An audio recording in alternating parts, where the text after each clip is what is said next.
As the tidal wave of Omicron crashes over the entire world, the dam built by the religion of science is cracking, and we are here to pick up the pieces. I'm Matt Odegaard. Welcome to Church Public. Let's get started.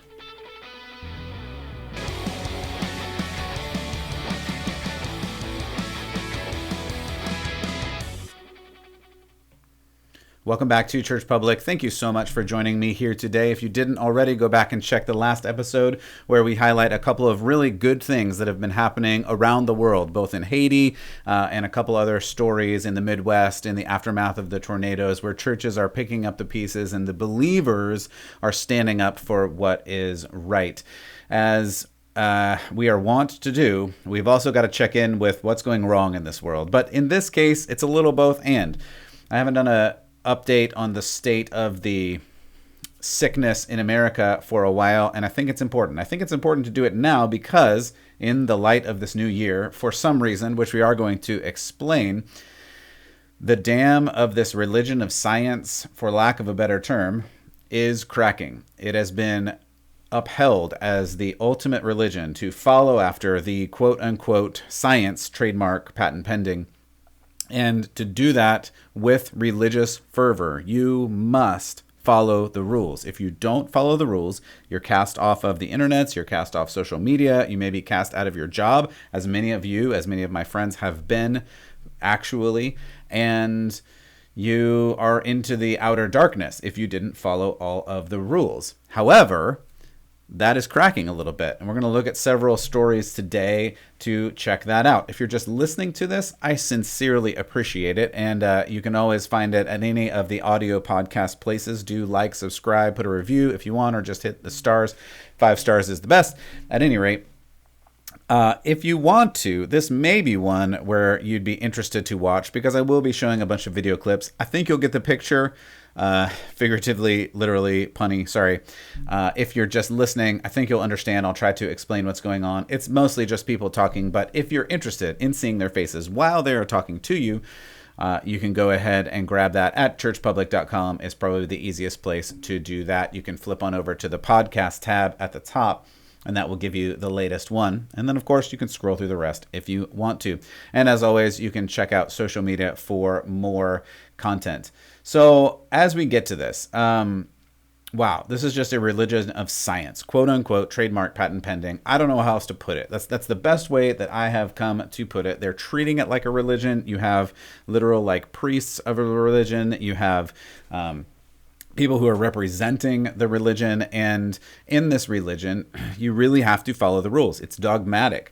It is catechized. It is like you must follow this orthodoxy that has been presented, and you're not allowed to do anything else. I mean, even up to today or a couple of days ago, like Joe Rogan was just kicked off of some things, or he wasn't, but the people that he interviewed were, and then another state representative was kicked off of Twitter and I believe Facebook as well. At any rate, it's just, and this has been happening for 2 years. If you say the wrong thing, if you say something other than the proposed narrative, then you'll get kicked off. Hopefully today I don't get kicked off. We'll see what happens. We're just going to go for it. I am going to play the actual sources of the people who are in charge of this whole thing. So hopefully that's credence enough because most of these ideas and opinions today are not going to be my ideas and opinions, though they are and have been for a couple of years in this 2 years of 2 weeks to slow the spread, that these I'm going to play it straight from the people that are saying it and have been saying it for the whole time. But of course, now the narrative is changing a little bit. So if you don't remember, we're going to start from the beginning here. We're going to start from the beginning, and you're going to hear what this miracle cure was supposed to do. So let's hear a clip of that first. You're okay. You're not going to get COVID if you have these vaccinations. These vaccines are highly, highly effective. Vaccinated people do not carry the virus, don't get sick. They're really, really good against variants. Everyone who takes the vaccine is not just protecting themselves, but reducing their transmission to other people and allowing society to get back to normal. Get your first shot, and when you're due for your second, get your second shot. A key goal is to stop the transmission, to get the immunity levels up so that you get almost no infection going on whatsoever. When people are vaccinated, they can feel safe that they are not going to get infected. So there you go. You have it from the experts themselves. You get this treatment, and you will be totally safe. And you can't get it. You can't spread it.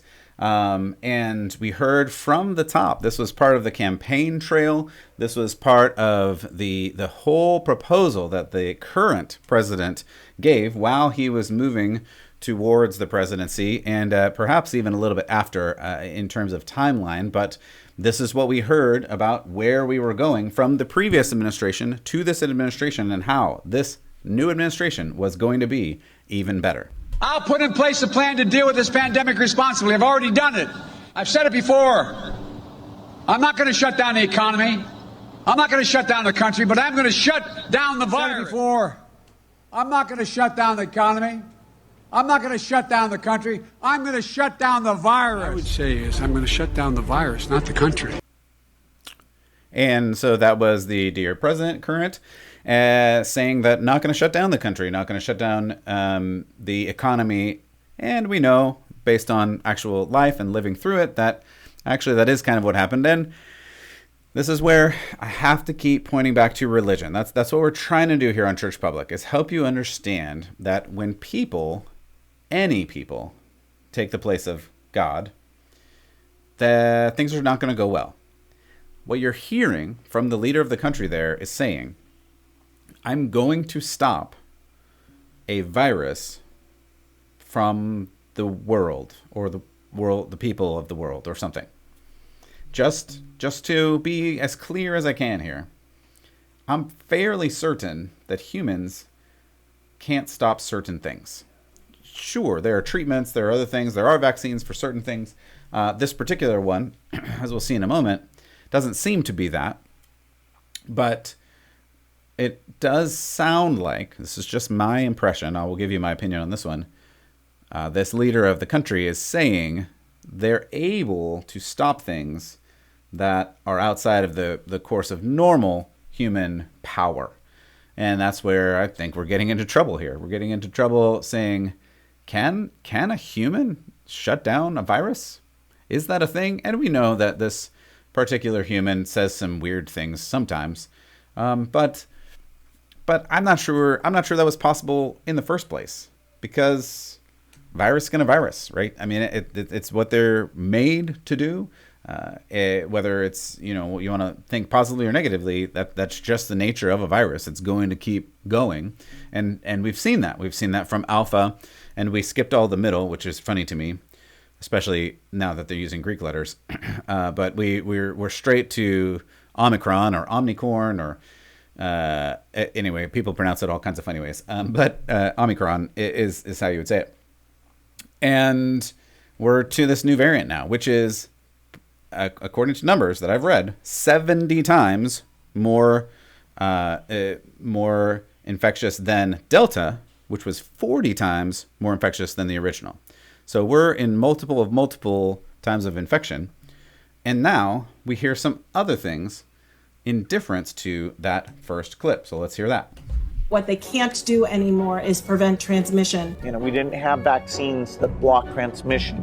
We got vaccines that help you with your health, but they only slightly reduce the transmissions. We need a new way of doing the vaccine. The level of virus in the nasopharynx of a person who's vaccinated and infected is the same level as the level of virus in the nasopharynx of an unvaccinated person. Reports from our international colleagues, including Israel, suggest increased risk of severe disease amongst those vaccinated early.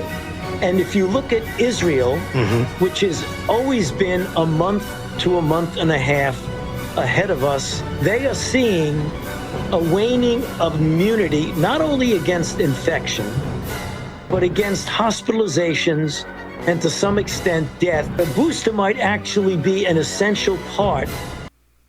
So there is, again, our exalted leaders who were in the first clip saying this is going to be a miracle cure. It is going to stop everything, the spread, the symptoms. And then you have Dr. Fauci, perhaps you'd say Lord Fauci, saying, well, now we know this doesn't actually stop the spread. It may not even stop hospitalization. And if you missed that, he actually the music was a little bit loud there. I'm sorry for that. I couldn't get it out of the clip, but he actually said it may not even stop some of the more severe symptoms. That's him saying it. You know, internet overlords. That's not me saying it. I'm just, you could, internet overlords, go back and watch the clip. That's what he said here. And it's important. It's important to recognize that, you know, there may be treatments. There may be treatments that help this. And I'm not saying it doesn't exist. Of course it exists. But we're going to have to figure out what level of danger is it to most people in our whole civilization. From the beginning, we were, you know, shortly after the beginning, we were told it's going to kill millions and millions of people. Then we were told it's somewhere in the 99% are going to make it. And it's basically stayed there until Omicron, where it actually looks like way lower, like a higher percentage of people are actually going to survive. That's what we're seeing in South Africa and Sweden and everywhere else, actually in the whole world at this point. I'm not going to read you the numbers. You can go look up the numbers, you know, if you want. Look up the numbers of cases and numbers of deaths in every place on the planet, and you'll see basic flat lines. You can go look up those numbers if you want to. So then we get to this mainstream media contributor who says things kind of like some of us have been saying for a long time. Let's take a listen to this. There are still people, many people, millions, who are immunocompromised or who are otherwise vulnerable due to age or medical conditions. But for the people who don't fall into that category, and we're talking about, you know, 150 million people, maybe or more, those people who are vaccinated, particularly those who are boosted, you know, the risk, the personal risk of being exposed to this went from something that we hadn't really dealt with specifically like this before in our lifetimes. We hadn't quite had an illness this infectious and this possible to cause serious illness to something that does look more like the flu.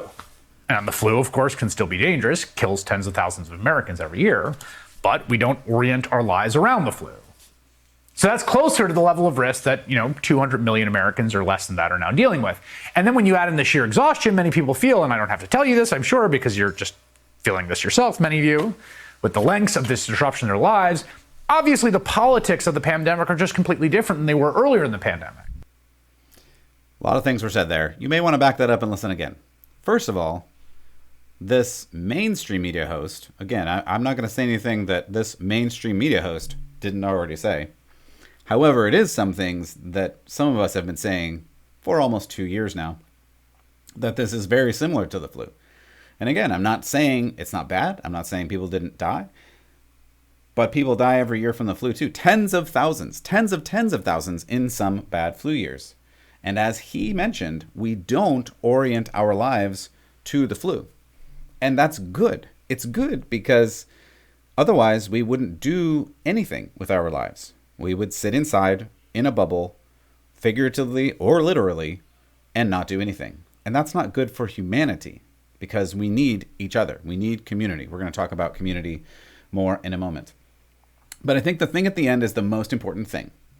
He said, well, the biggest thing is our politics have changed.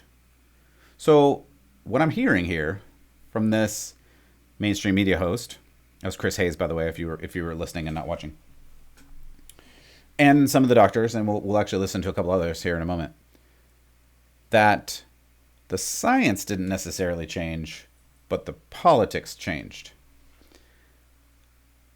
I'm seriously dumbfounded. Like, I'm not usually I don't usually run up things to say, but yeah. I mean, right? I agree. 100% I agree. Clearly the politics have changed because people, even up to last weekend, were still getting kicked off the social medias for sharing misinformation about all of this virus stuff, which I probably still run the risk of at this point. At the same time, mainstream media hosts are now saying, well, yeah, but it's kind of like the flu. Right. I agree. That's it. That's all I got. So this has led the CDC to change the quarantine, the isolation guidelines from 10 days to 5. And if you remember, even earlier, it was actually 14 for a while. And then it was reduced to 10. No science behind that, no reason behind that other than it just was. And now it's changed to 5. So why is it changed to 5? Well, as we heard earlier from Dr. Walensky, she was in a couple of those clips. She's been talking through this whole thing. This is her talking about why we're down to 5 days. I want to start with the change in the CDC guidance that cuts the isolation period in half if you're asymptomatic. So how did the CDC settle on 5 days for everyone? Good morning, Caitlin. Thanks for having me. So we looked at several areas of science here. First, the science of how much transmission happens in the period of time after you're infected. We know that the most amount of transmission occurs in those 1 to 2 days before you develop symptoms, those 2 to 3 days after you develop symptoms. And if you map that out, those 5 days account for somewhere between 85 to 90% of all transmission that occurs. And then finally, the behavioral science. What will people actually do when people need to get back to work? What is it that they will actually do? And if we can get them to isolate, we do want to make sure that they're isolating in those first 5 days when they're maximally infectious. So from what you're saying, it sounds like this decision had just as much to do with business as it did with the science. Well, so it really had a lot to do with what we thought people would be able. Let's cut the clip. Okay, if you're not watching, that is a clip to watch. You probably heard it if you were paying attention and you were listening, because she says, the interviewer says to Dr. Walensky, so it sounds like this was kind of a business decision, political decision, same as the other mainstream host. And if you didn't see it and you just heard it, you heard the silence where you're seeing the brain spinning and you're seeing the smoke coming out of the ears, like, well, and you can see, like, obviously the answer is yes. But you can't say yes, because then it would admit that most, if not all, of this whole thing has been political decision. But it clearly is. I mean, it has been for going on 1.5 years, almost 2 years now. It's been political, and she puts it as business, which I think is overly genuine. It is definitely a political decision. It was a political decision to shut down. When you hear things like, people are struggling because of the virus, economically, that is a lie, because the economy is not bad because of the virus. The economy is bad because the government shut things down and didn't let people go to work and then blamed it on the virus. Do you see the difference? Because that's a really important distinction. And now they're realizing, since everybody has gotten Omicron, that you can't shut it down forever anymore. And the 5 days is, it's just 5 days. Like, whatever. I have another clip of Dr. Fauci talking about the 5 days. I'm not going to play that right now. You can go look that up later if you want, just for time. But he basically says the same thing. He was interviewed on 2 different stations that I actually came across, where they asked him, well, why are you choosing 5 days? And the answer was, because... I mean, that's it, right? And now, actually, I was just reading right before I started recording that he's reconsidering that. And I wouldn't be surprised if in the next couple of days, it goes back to 10 days from 5 days. Because clearly, it's not about time. It's not about science. What science has changed? Show me a paper. Show me the paper where it changes from 14 to 10 to 5 or back to 10 or wherever it is now. There's no science behind this. Again, I'm not saying it doesn't exist.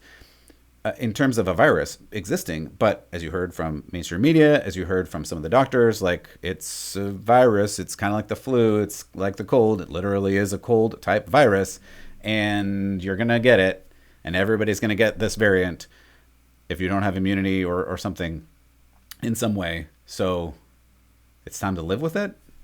They are saying this, right? I've been saying this, but they're saying this now. And I think that's important. Now, I do want to spend a couple of moments on these masks, because masks have been a hot issue for the whole time.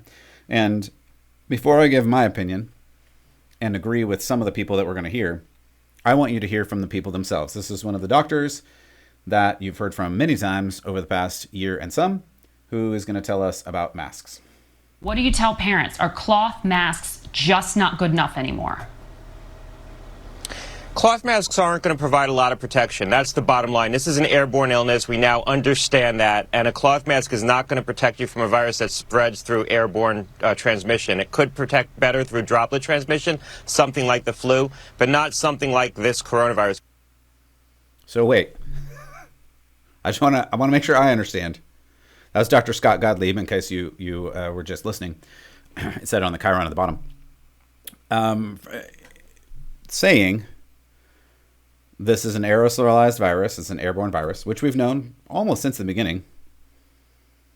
And you're saying now that the cloth masks that are required all over the place in the country and the world, and airplanes and Costco's, that they're not actually doing anything?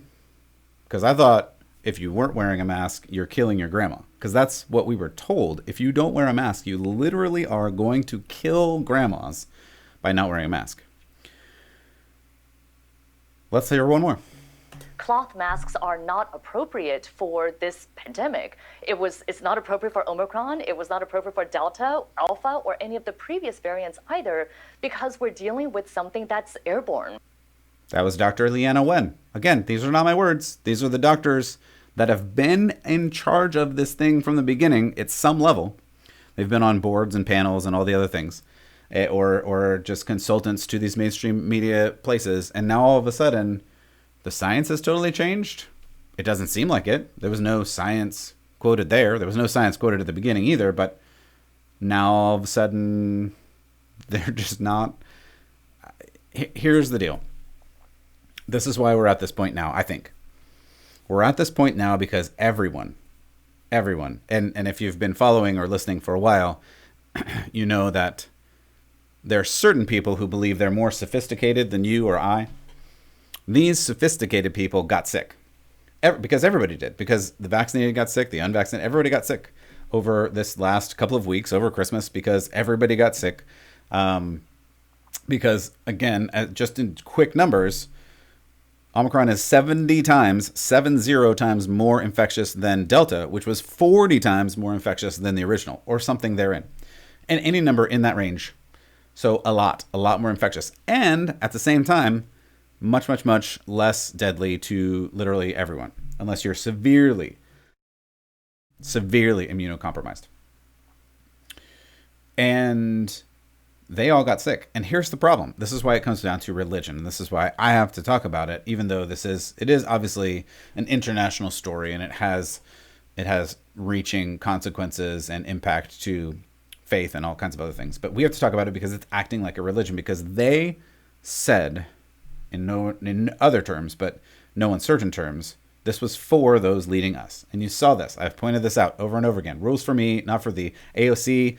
By the way, the Reverend representative was just videoed maskless in Florida, partying with friends maskless in Florida, which is the worst place to go, obviously, because Florida is for evil people, right? Florida and Texas, that's where all the evil people go, according to this religion. And she was caught there partying without a mask when she's been saying you have to wear a mask. You can't do these things. You can't go to these places. But as we've seen over and over again at all of these award shows, all of the things, rules for the sophisticated people, but for us normal people, we just have to obey, follow the rules, do all of these things, because this has always been a religion. It's always been a religion for those that are leading us. They were better, they knew better, and they were telling you what to do. And you had to listen, and you had to follow, and you had to comply, or you were kicked off Twitter, or you were kicked off Facebook, you were kicked off the interwebs, you were kicked out of your job for many people by not following these mandates, and you were cast out into the darkness because they said so. And that was the reason. The reason was because they said so, or science, quote unquote, trademark, patent pending. They were better. They knew better. They were the leaders of the religion. You had to follow. And just as a funny aside, I think this is a funny one. I'll put this up. If you can't see this, this is worth the price of admission right here. This is not a joke. I wish it were a joke, but it's, this is, I think it was somewhere in Germany. I forgot to write down where it was. It doesn't matter, but it is real. You can look it up and find it. This is 700 sheep and goats. Sheep and goats were arranged in the shape of a syringe and photographed from the air. And if you're not watching, you can see they used hay and feed and whatever and arranged these sheep in the shape of a syringe so that the sheep would go into this shape and encourage you to get vaccinations. That's the headline.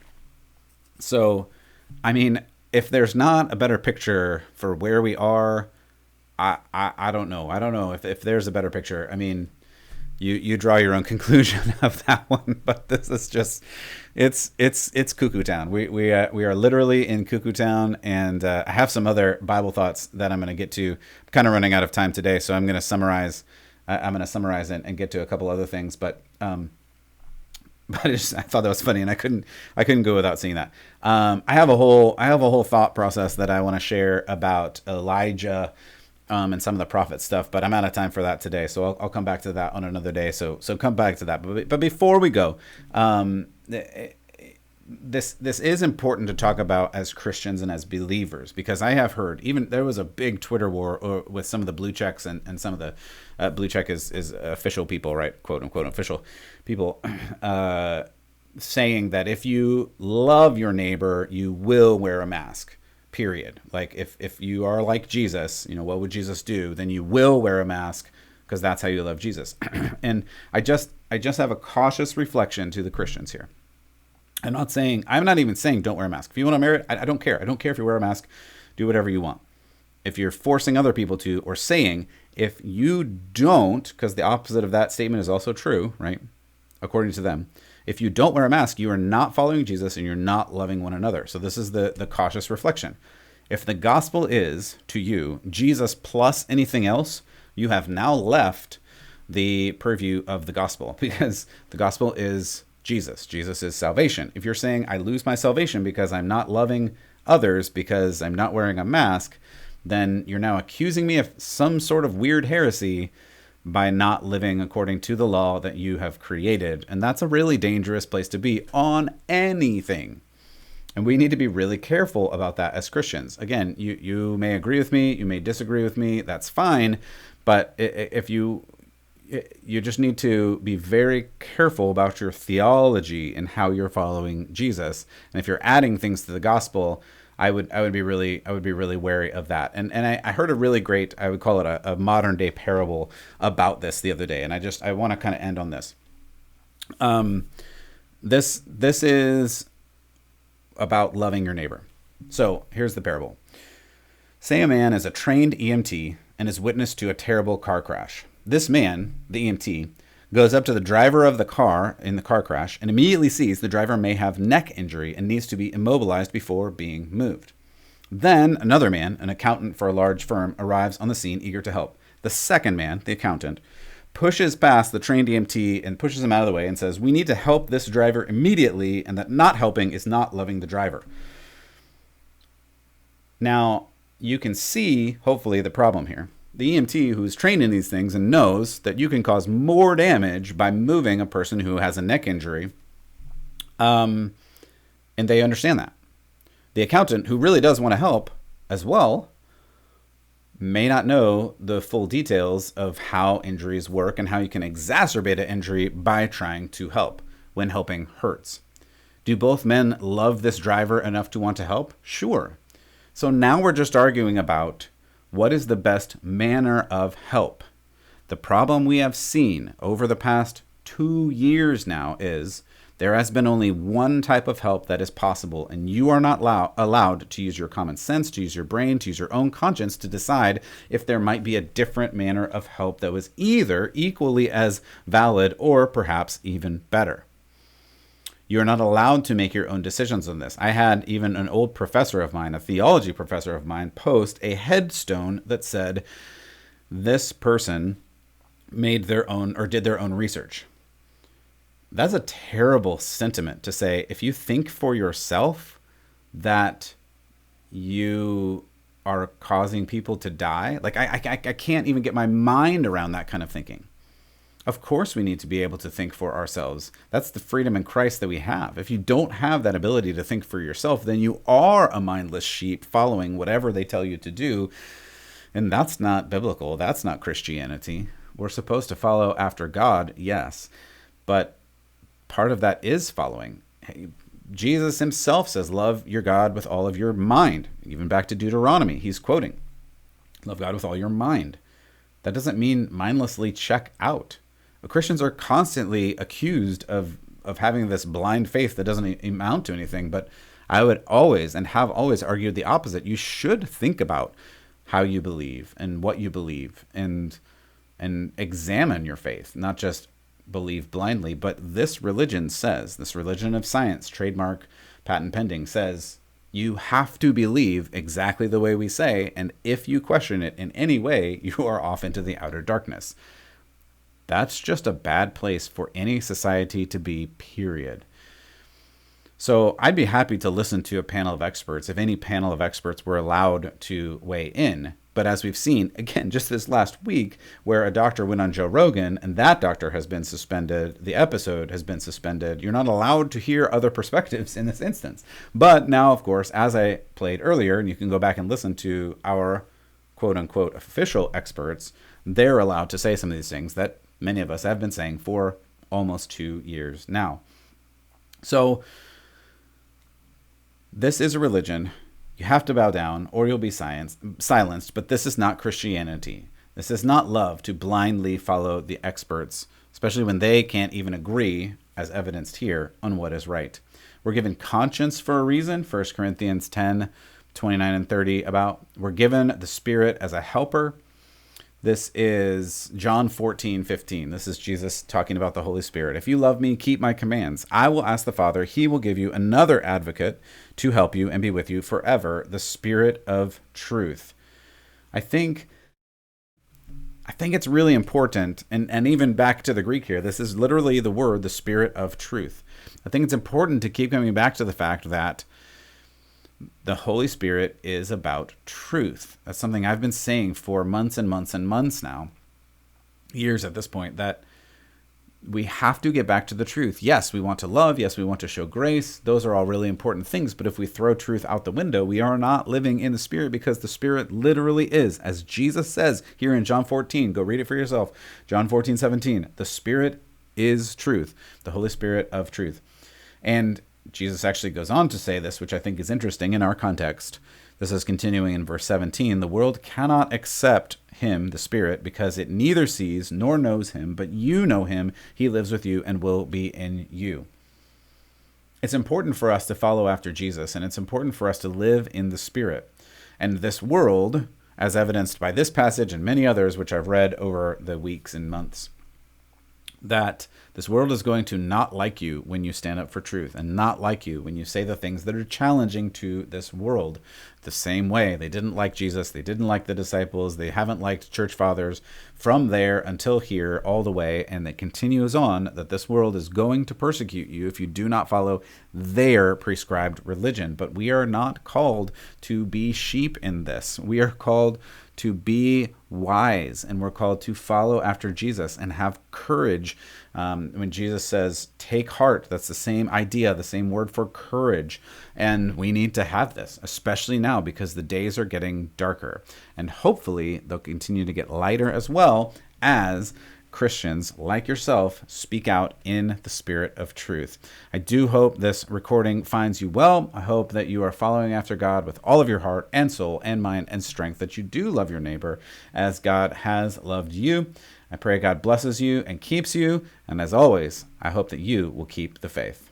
See you next time.